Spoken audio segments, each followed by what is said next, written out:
రాకాలోకంకి స్వాగతం. ఈ కంటెంట్ మీకు నచ్చినట్టయితే లైక్ చేయండి, మీ బంధుమిత్రులకి షేర్ చేయండి.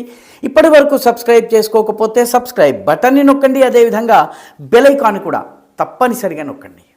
జై హింద్ మిత్రులారా. 2026లో మొట్టమొదటి ఎన్నికల ఫలితాలు బయటకు వచ్చాయి.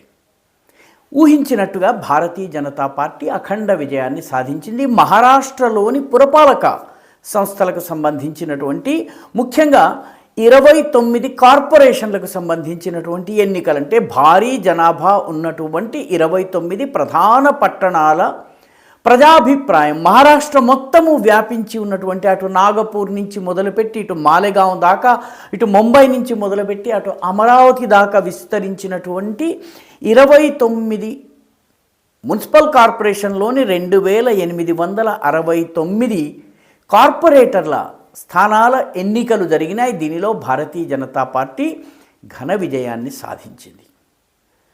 29 కార్పొరేషన్లలో భారతీయ జనతా పార్టీ ఇప్పటికే 24 స్థానాల్లో విజయం సాధించింది. 5 స్థానాల్లో కాంగ్రెస్ ముందంజ ఉంది.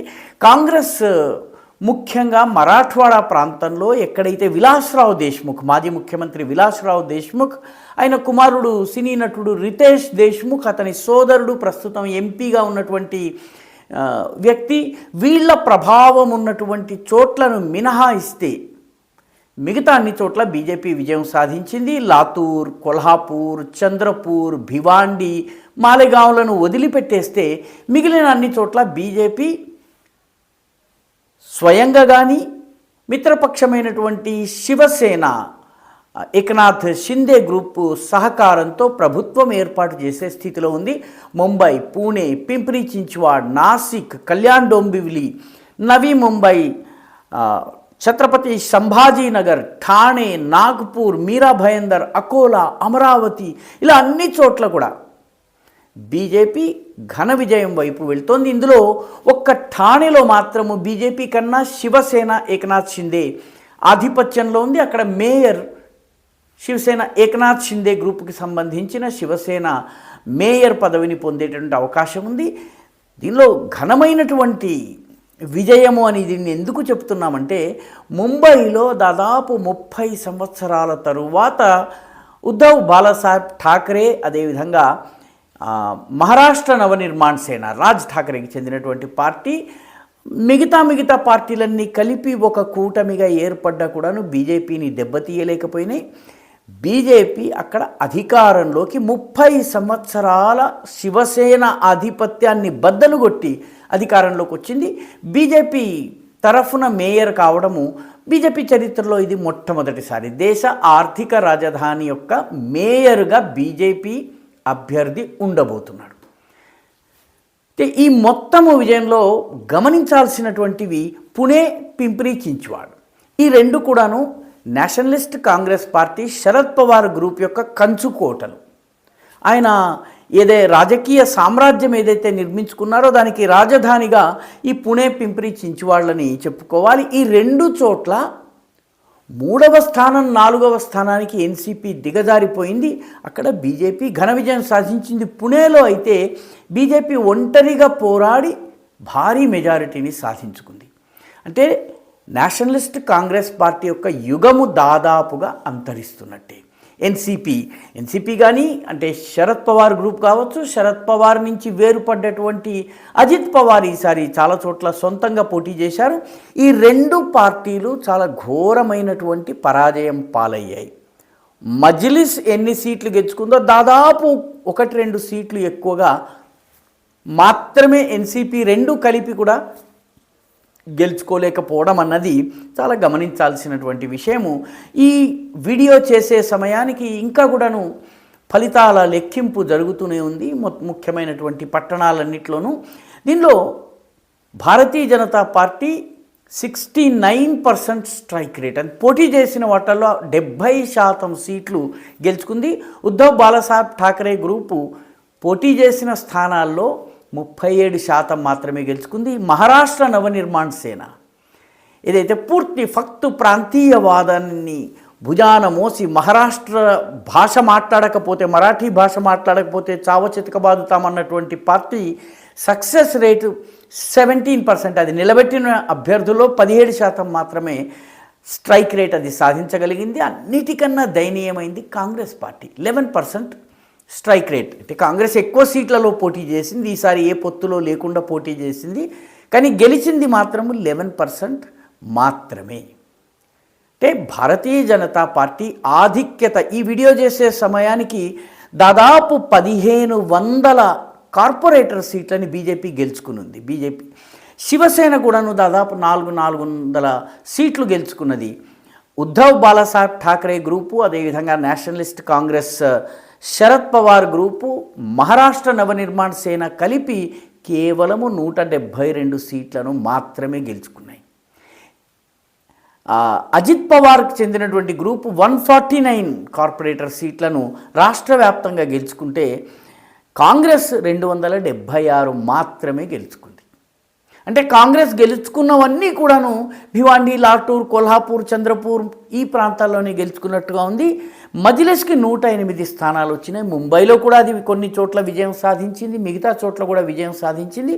ఓవరాల్గా మాలెగాంలో పోటీ చేసిన 29 స్థానాల్లోని 20 స్థానాల్ని ఎంఐఎం గెలుచుకుంది.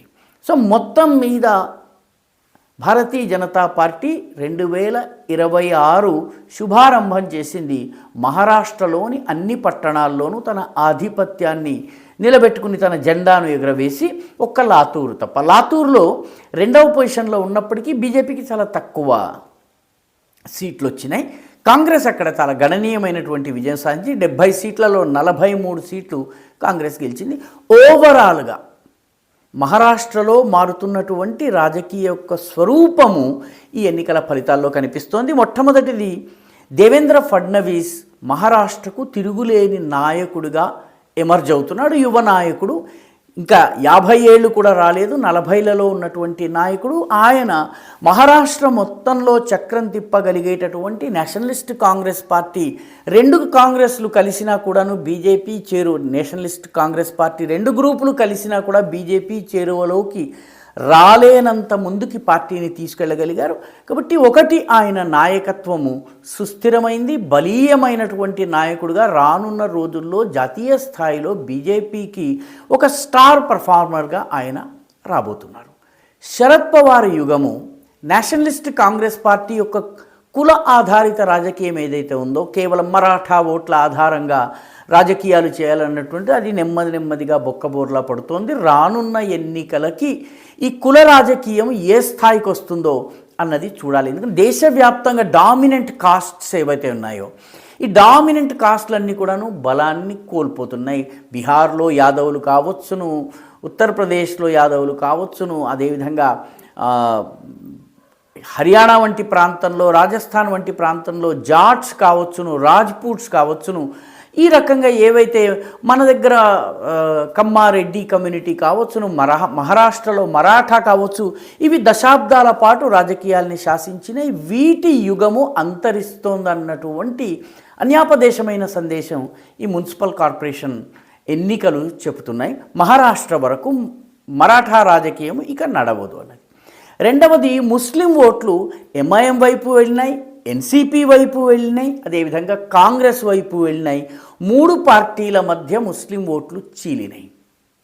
నాలుగవది, మహారాష్ట్ర నవనిర్మాణ సేన ఏదైతే ప్రాంతీయవాదాన్ని రెచ్చగొట్టేటటువంటి పని చేసిందో, అన్నామలైని రస్మలై అని అనడము, లేకపోతే ఈ బయట నుంచి వచ్చిన వాళ్ళని కొట్టడము, వాళ్ళు మరాఠీ మాట్లాడలేకపోతే వాళ్ళ మీద దాడులు చేయటము, ఉద్ధవ్ బాలాసాహెబ్ ఠాకరే గ్రూపుకి, మహారాష్ట్ర నవనిర్మాణ సేనకి చాలా భారీ దెబ్బతీసింది.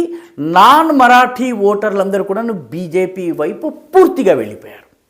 ముఖ్యంగా ముంబైలో ఇది చాలా స్పష్టంగా కనిపిస్తుంది. ఎక్కడెక్కడైతే నాన్ మరాఠీ ఓటర్లు ఉన్నారో అక్కడ బీజేపీ అఖండ విజయం సాధించింది. కాబట్టి ప్రాంతీయ దురహంకారము నడవదు, కులతత్వము నడవదు అన్నటువంటి సందేశం దీనిలో ఇచ్చింది.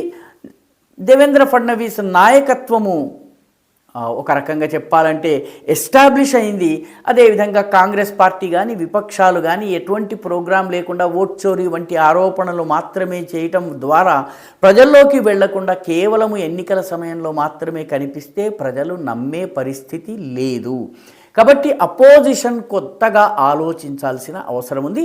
అఖిలేష్ యాదవ్ ఉత్తరప్రదేశ్లోని సమాజ్వాదీ పార్టీ అధినేత ఈ సందర్భంగా చేసినటువంటి వ్యాఖ్యను గమనించాలి. బీజేపీతో పోరాడాలంటే బీజేపీ ఏ వ్యూహాన్ని అనుసరించి పోరాడుతుందో, ఏ పద్ధతిలో ఎన్నికల్ని ఎదుర్కొంటోందో ఆ పద్ధతిని అర్థం చేసుకుని ఫైట్ చేయాలి తప్ప పాత పద్ధతుల్లో బీజేపీని దెబ్బ కొట్టలేము అని చెప్పి ఆయన అన్నారు.